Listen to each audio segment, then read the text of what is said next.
Okay. Lois, could you please give us your full name and spell it for us? Maiden name? My name is Lois Irene Metoxen, and you spell my last name Metoxen. Your first name and your middle name? Loisirene. And your married name? Strong, Strong. Okay, and could you give me the name of your parents? My parents are Louise and Patterson Metoxen, Louise Johnson Peters, and Patterson Metoxen. Okay, and where were you born? I was born in Neenah, Wisconsin, where my parents were residing at the time when my dad worked there. Okay, and what was the date of your birth? I was born on March 15th, 1944. Okay, and did you know your grandparents? I knew my mother's grandfather, Isaac Peters, quite a bit. He lived quite long. And I knew my grandmother, Ida, in her latter years of her life. And she didn't speak at the time. She had a stroke and didn't talk, so it was mainly just visiting. Is that your father's? That's my father's mother. Okay, what about your father's father? I remember I was pretty small at the time, but I don't remember much of them. I just remember, because I was really tiny, it was probably about 2 or 3, something like that. Mm-hmm. And what was his name? Jameson. Okay. Did you remember your grandmother, your mother's side at all? No, she died early when my mother was very young. Okay. So I didn't get to know her. Did you know what her name was? Phoebe. Phoebe? Phoebe Johnson. Phoebe Johnson? Mm-hmm. Okay. Did your mother ever talk and your father, did they ever talk about going away to school anywhere? My father didn't go away to school. He pretty much stayed with his family. But my mother was sent away to school in Toma when she was about 4 or 5 when her mother died. Mm-hmm. And her younger brother Pete got to stay home because they were able to, I guess my grandfather was able to work with him or handle him better. And since my mom was a girl, she was sent away, and most of her life till her teenage years went to my aunt. But I remember her telling me that I said, Mom, did Grandma and Grandpa or people visited you all the time? And she said they didn't because it was so far away. Mm-hmm. And what aunt did she come to live with when she left school? She went to live with Esther Swamp. Okay. And lived with her for a short period of time. I think she was 15 or 16 when I said, well, what happened? Did you stay with Aunt Esther? She said, I just never went back to Toma. Okay, was that your grandfather's sister, Esther? Or your grandmother's I think it was my grandmother's sister. Oh, okay. On my mom's side. Okay. And your father, where did he go to school? He went to school, and actually, at the time, I think they were living in the Kaukauna area. And he went to school there, in that area. And I think he also went to, I'm not clear on his education, but he went to some technical school in that area. Not out of the state, but in that area. And they lived in Neenah, did you say? Lived in Menasha. After a while, Dad got out the paper mills in the area, and we ended up living most of our life there. Okay. Father worked in the paper mill? Yes, he did. Yes, they both did. When Ida came to visit, which was quite often, I can't speak to it,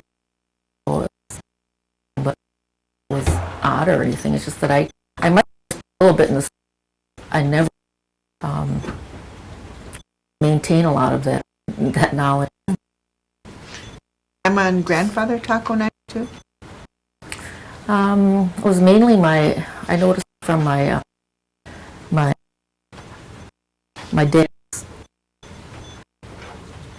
dad's brother, Edison, and on my mother's side it would be Grandpa Isaac. Okay. And how many sisters and brothers did your mother have? My mother had one brother and several other sisters, 2 other sisters from a second family that my grandfather had after she went to boarding school. And could you give us their names? That'd be Pete Peters Marie, and Lily Mae. Oh, okay. What about your father? Did he have any sisters and brothers?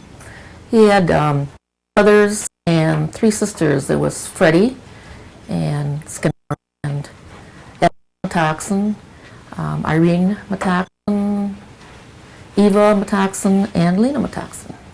Oh, okay. And did you ever reside with your father at all? No, I didn't, but it seemed like we visited a lot. Visited times living with my grandmother, my dad living with his sister, my Aunt Lena.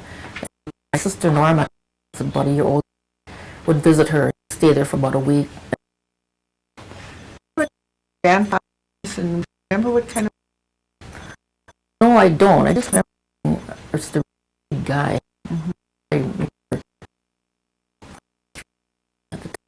What about your grandfather? You were? A field hand with various with my anti there were some farmers in the surrounding area that he worked with. I know Uncle Pete worked with a farmer not far from where I live now. You lived in town. I suppose you had like electric lights and running water? We did. But when we came to Oneida to visit, which was almost every weekend, every weekend I think, we'd visit one of my dad's sisters, and sometimes we'd go visit my mom's relatives. They didn't have running water or electric lights, most of them at the time. But I didn't seem to think anything of it. It was unusual or anything. You just knew it was there, huh? It was there, that's just the way it was. Yeah. Then, and where did you, what mill did your father work in? I worked for Johnson Paper Company. Was where? In Menasha. And we also lived pretty close, so if you could walk. How many years did you live in Menasha? I was born in 1978. Then my mom and I were able to get involved in a housing project out here, and we were encouraged by my Aunt Irene to get some of our land developed. So we moved in 78. We've been those homesteads. Now my daughter lives in the home my mom and dad had on 5 acres of trust land from my mother's side, from my mother's relatives. Okay. But it's owned by the tribe. It's just, you own it, Yes. but it's held in... Yeah. It's about 5 acres of land. Where did you go? Well, I went to Menasha High, graduated in 1962. Then I went to the graduate from the University of Wisconsin La Crosse. My sister Norma, she graduated the year before. Then I went to Milwaukee, University of Wisconsin Milwaukee, and graduated there in 1985. And I graduated the same year that my daughter graduated from high school with my master's degree.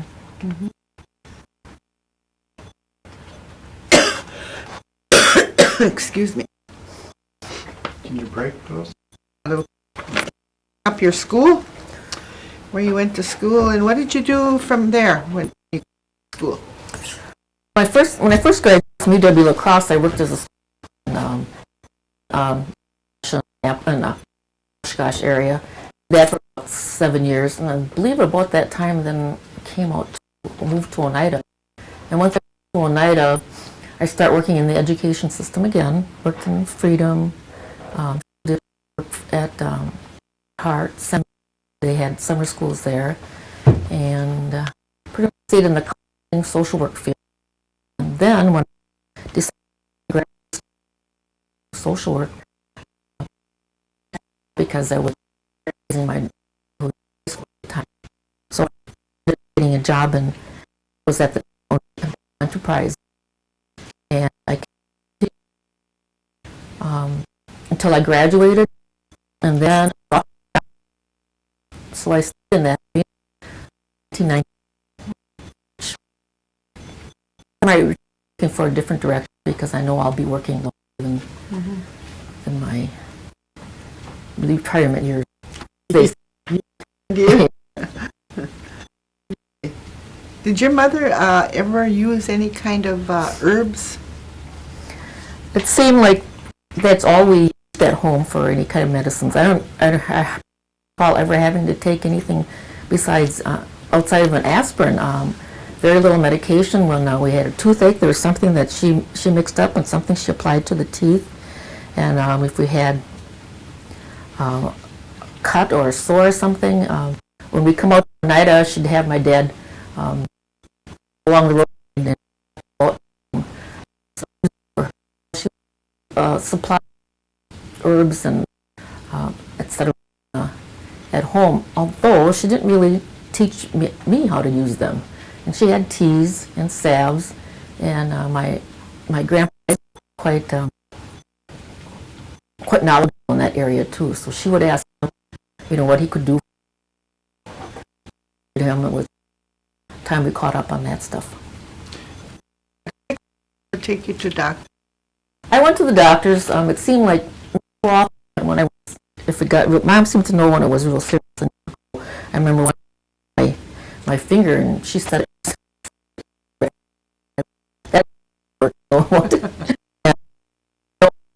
I was injured when I was really young. I had a very really. That's about that. You had to do a lot of things for your eye after the cat scratched it? Oh yeah, there was after that. It was mainly to maintain the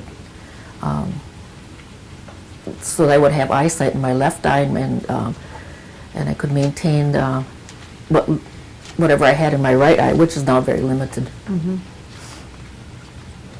Do you remember your grandmother doing anything special?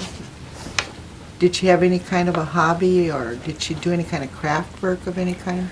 My grandma Ida was famous for her. Well, I think she was famous to our family. She made baskets, and I wanted to bring those two today, but I didn't. But she seemed to pride in the basket making she did do. I know that my dad would tell me that he and Uncle Edison were responsible, were the ones that had to go out and find the black ash, and they had to pound the trees and get the wood all prepared for my grandmother so that she could make her baskets. And they said it was a big job doing that, but something that they were required to do. So she was really an official basket maker. Did you make a lot of foods that you remember? No, I don't, but I do remember my mom being just a fantastic cook. And she cooked a lot of different meals for us. There were some traditional, and there wasn't that she. Do you know what kind of traditional foods that she made? Well, she'd make the cornbread and soups, a corn soup, and our family wasn't really fond of prepared deer meat, so she didn't really make that very often. She made it more from her dad. And wild duck, she cooked that very good, and we weren't wild about that either, but my brother had liked that, so she made it for them. But she's very good at preparing those types of food. Did your mother work outside the home? She didn't work. She always said that she wanted to be home with the kids.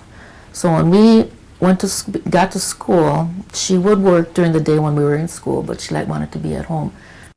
She was a chef at a local restaurant in Menasha, which was the Green Bay Packers were pretty well known. They had a winning football team, and she was a cook in their restaurant. Was called the Left Guard, I believe, and they really enjoyed her. She was not only skilled in cooking, became quite skilled in managing the operations.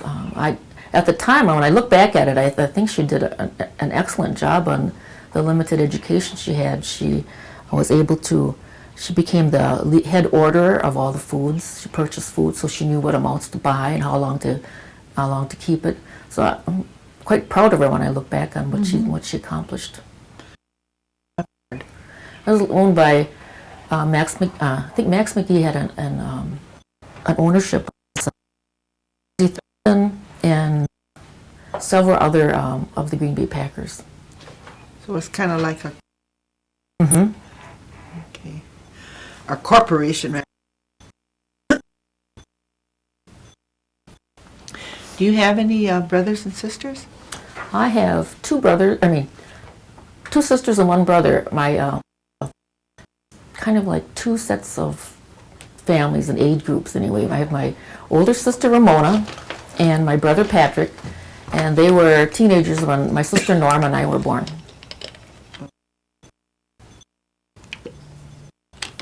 So they were kind of grown up already then when you were born? Pretty much. They both graduated from Menasha High School, and I remember that for a while, I think it was only about 1 year that we tried living out in Oneida, and because I guess my parents wanted to be out here. But since my dad worked in Menasha, it was kind of hard to, and then the kids had, Mona and Patrick stayed for a year with friends in Menasha, so they didn't have to switch. Norma and I came to live out here.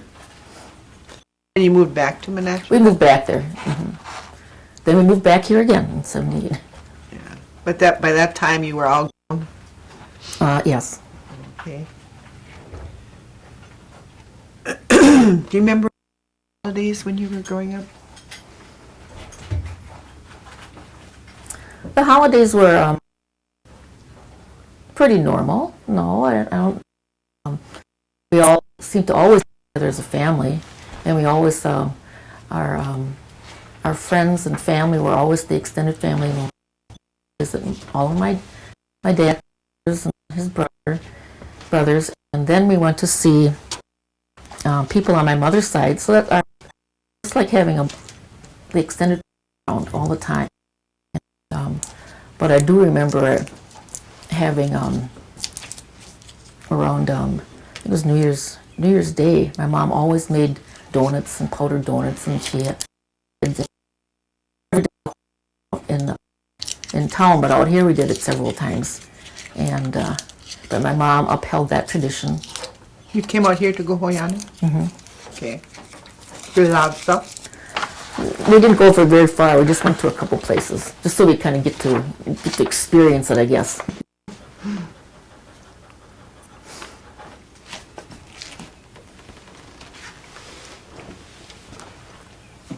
What kind of changes have you seen on the web?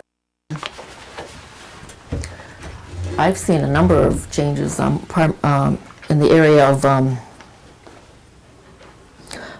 economic growth and development, especially with the major businesses that are here. And I see the major businesses as being the hotel, the casino, and the convenience stores. I think we've done quite well for ourselves in that area. We've been able to provide services, health services, which I strongly support, and I like to see more development in the health area. In education, the schools have developed. We now have a tribal school, which continues to grow and develop. I send my son to tribal school, and he's been in the school system in Oneida since he's been 3. He started with Head Start, and he's a junior now. And joy, which I missed when I went to school in Menasha, was the cultural emphasis that he's being exposed to. And homes are going up, and I like to see that. I like to, and more people are moving back to the home area. I know my sister's children all live here except for 2, and they have families, and those families are continuing to stay here. There are so many changes. I know my aunt would be so, so would my dad and everybody, so amazed to see everything that's going on now. Even to see their own house, how it's changed, how they added to it and changed that around. Did your parents ever talk about the New York land claim?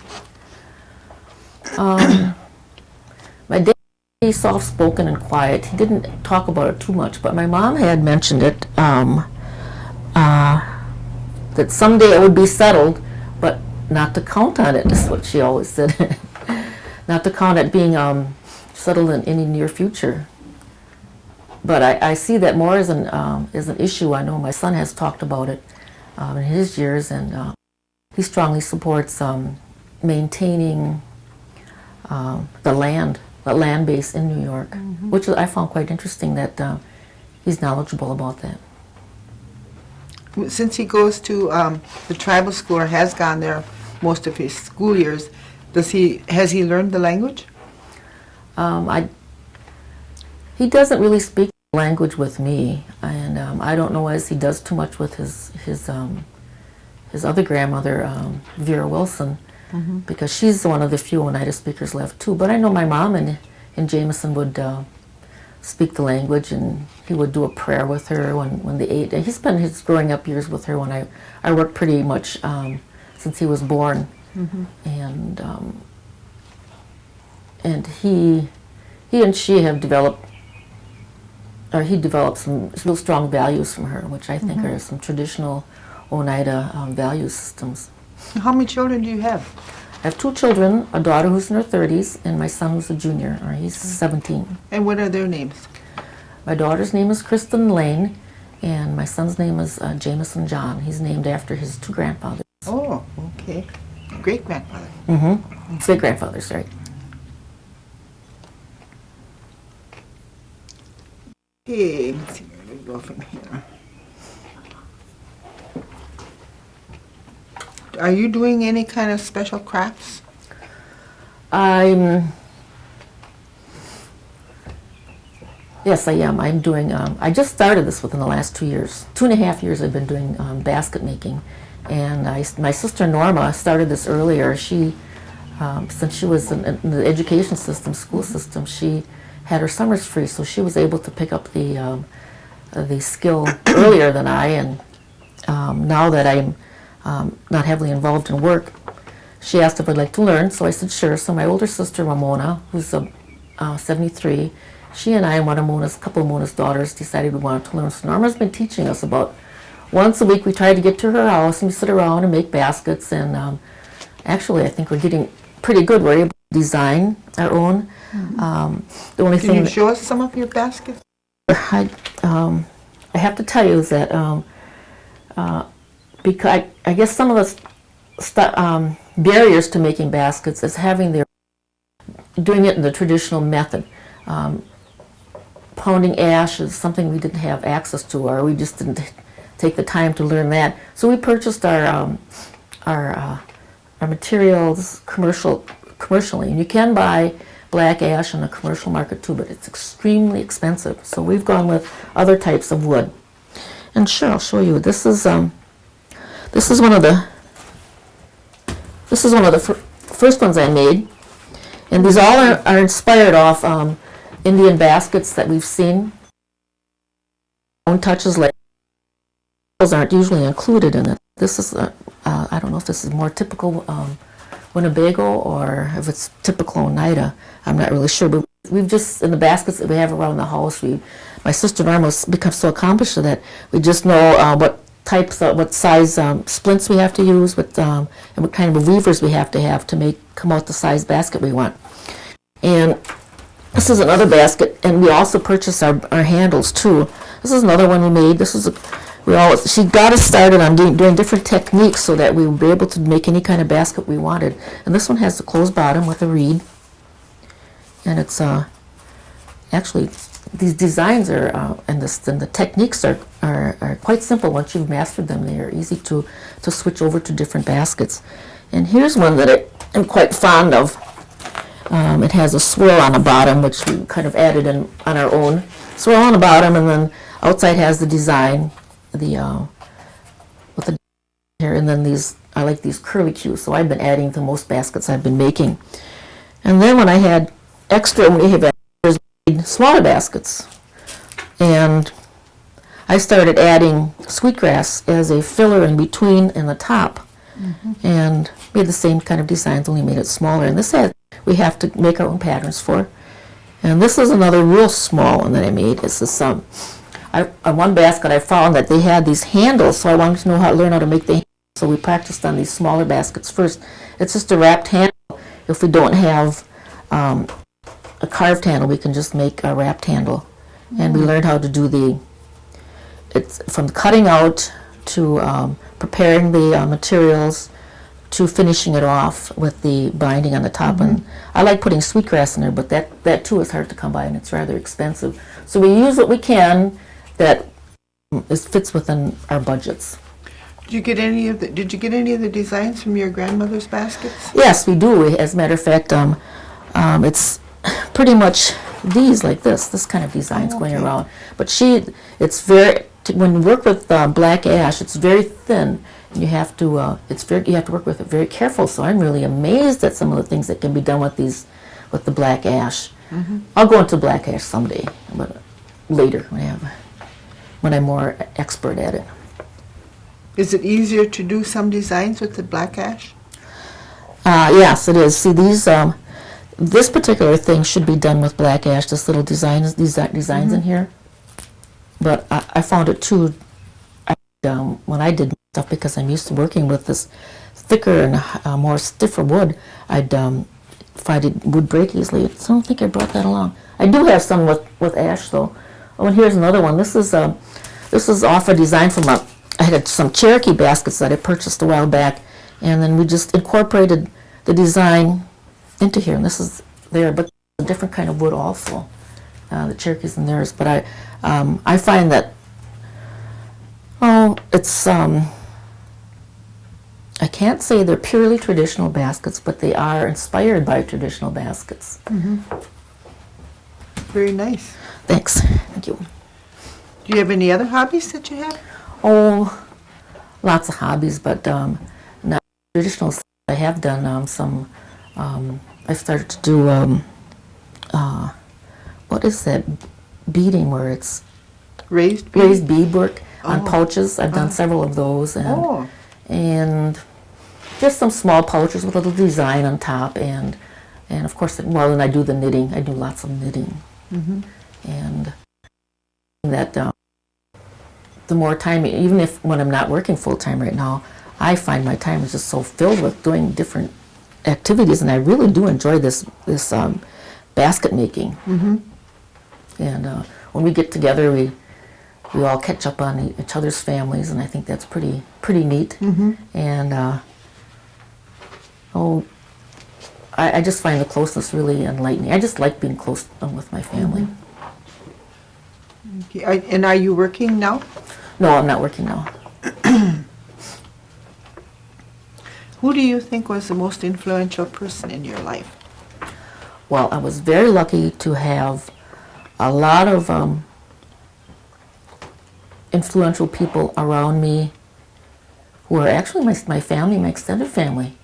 I found that my mother was so encouraging for whatever I did, and especially education, and my mom was especially close to my Aunt Irene, and they teamed up together to get me in school and to stay in school, and I don't think I'll ever stop going to school because of that early encouragement that I received. And then when I came out here, I have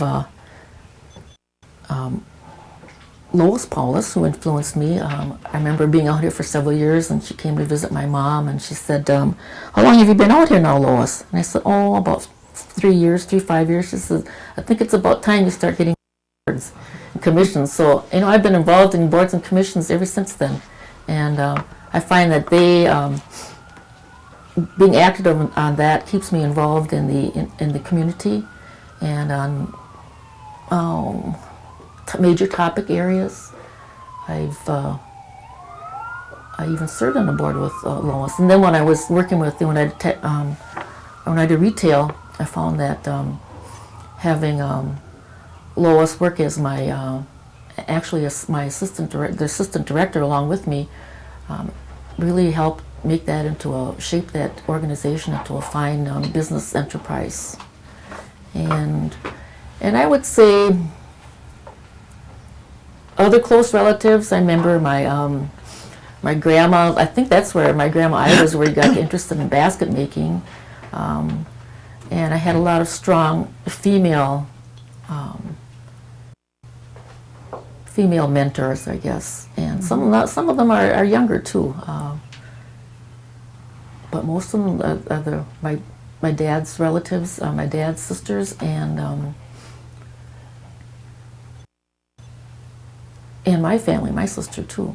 When I saw my sister Norma going on to school too, then of course I felt more stronger about the education field. But I think that's really a strong area that needs to be continue to be emphasized with the children, the youth of today. You mentioned that you were on some boards and committees. Mm-hmm. Were these tribal boards and committees? Oh yes, they were all tribal. Some elected and some appointed. Would you like to know what they were? Yes, please. I was Tell us a little bit about them. Okay, I started on the Oneida Child Welfare. Let's see what's going. Oneida Child Protective Board, which is in the beginning. It was just getting formed in 1978, or in the beginning in 1980s. 1978, the Child Welfare Act came into being, and then I helped develop the policies that are now, I believe, still in effect for the welfare program, or the Oneida Child Protection Board. And then after that, I got on the Oneida Trust Board, Trust Committee. Now it's the Oneida Trust Enrollment, and I served on that board. Well, I served on the Protective Board for about 8 or 9 years, and then on the Trust Committee for about 6 years. And then I went to Oneida Gaming Commission. Wait, stop there a minute. Can you tell me if these were appointed or elected committees and boards that you're on? The Oneida Child Protective Board was an appointed position, which I maintained for a number of years. Most of the positions have been elected positions. Okay. That would be after the Oneida Gaming Commission. I held 2 terms on that, and then the Oneida Land Claims Commission, and Oneida School Board is the most recent one. The Oneida School Board and Oneida the Commission on Aging, and I really enjoy being on the Commission on Aging. It seems to fit into where I want to go in my future direction with program development and seeing what I can do with the elders in Oneida. What boards are you currently serving on? I'm serving my second elected term for Oneida Commission on Aging, Oneida Nation Commission on Aging, and I'm currently serving my term on the Oneida Nation School Board. So I get to work with the youth, and I also get to work with the elders. I actually consider myself pretty young, so I'm actually honored to be asked to be doing this interview. I think I'm one of the youngest ones here, but I'll be getting up there soon. You're there. Do you think the gaming has been good for the community? I think gaming has its positive and negative sides. I think it brought the economic standing of the most families up, but I think it has a negative impact too. I guess I would choose to emphasize the positive that it's done. When you have more economic development and growth, you have some eroding of the traditional values, of the family values, and I think we're starting to see some of that in Oneida.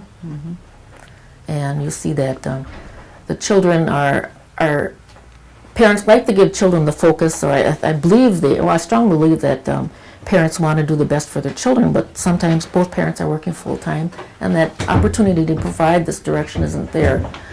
My parents, someone was always there for us up to high school. Do you feel that you have special obligations as an elder, especially concerning the growth and development of children in the community? Yes, I believe that. That's one of the reasons I got on the school board, just to see what direction the education programs are going in Oneida. And I believe I will always stay active in some of the boards, committees, and commissions in Oneida, just so that I can have some direct change and growth and development. Do you have anything to do with like the cultural part of the Oneidas, like the Longhouse or anything in that line? No, I don't. Although I do encourage my son. He participates in the some of the ceremonies. He's not as active as I some of the other kids who are in the longhouse, but his grandmother is a faith keeper, so she gets him involved in some of the ceremonies that are going on. Could you tell us a little bit about the land claims? You were on that board. Does it seem to be going in the right direction? At first, there was a strong direction toward not maintaining any land base in New York, and I think it's important to maintain the land base, and it was going to be more for a monetary settlement. But now I like the direction it's taking, where it's going to be a combination of a land base, maintaining a land base, and some monetary reimbursement. I know the monetary reimbursement will never meet the cost of whatever the land was that the Oneidas had to give up at that time. It'll never replace all of the lost separation of from major families and the removing of different tribal entities, to New York, from once some stayed in New York, some came to Wisconsin, and some moved to Canada. Some of the value system that was interrupted will never be replaced, but I think we can maintain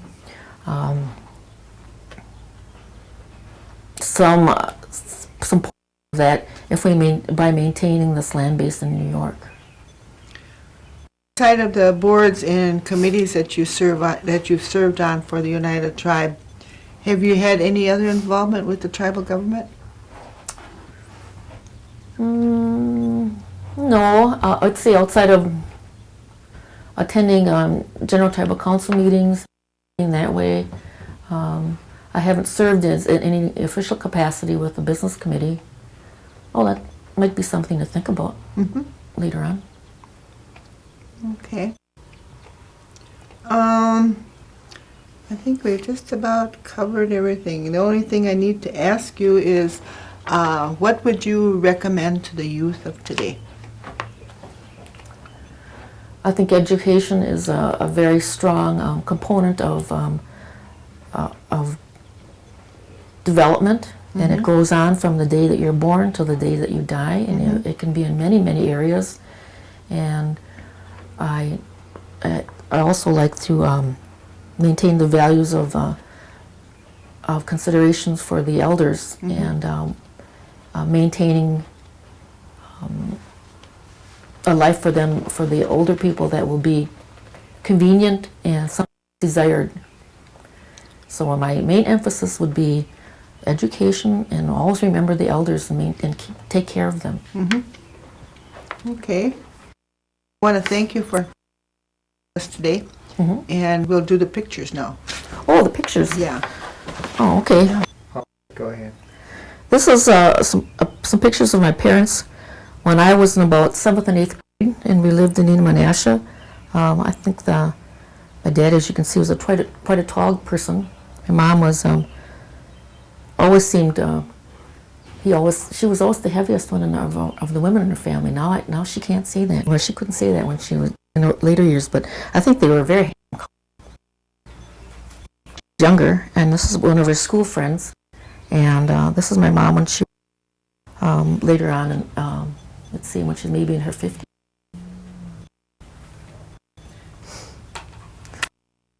Picture of my sister Norma and me are about 3 and 4. My sister Norma is a smaller person, so people used to mistake us for twins. Here's a picture of my parents. My father was honored at the John Strange Paper Mill for the Quarter Century Club. He worked there for 25 years, and this is the portrait where they went for that dinner recognition. And this is a painting done by a local Oneida youth. It's Marshall Ellis, and he painted this after my father died. He had known my father briefly, so he knew about him a little bit. And I think this is a very good, very good likeness of him. Showed his seriousness, and actually he's, I get a good feeling when I see him in this picture. Very nice. I like this one. And these are pictures with my mom. Mom was a very striking young woman. Tip that back. There you go, right there. And this is my brother and my sister, and myself, Norma. The two sets of families. So you can see the little difference in the time. And I believe this was taken in Menasha area, and this is Kaukauna, city of Kaukauna. They lived. Whenever we go out to Oneida, most of the times it seemed like we always had to dress up. And here's a picture of my dad. My dad always dressed up. My mom too, and the car always smelled like perfume when we went someplace. And this is my dad, my mom, my sister Ramona, my uncle Pete, and my brother Patrick. And we always went to visit, like I said, once on the Sundays. Never stayed overnight. Just went to visit on the Sundays. And this is a picture again of my mother and my sister and brother. This is the first family that we had.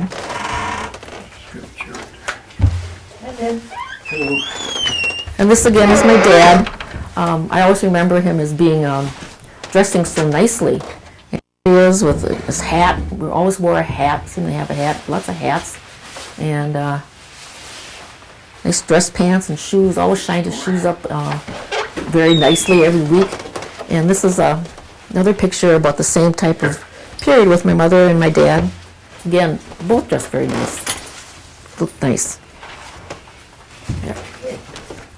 Now we'll put them back in there. The only one I need a cover on is that thing there.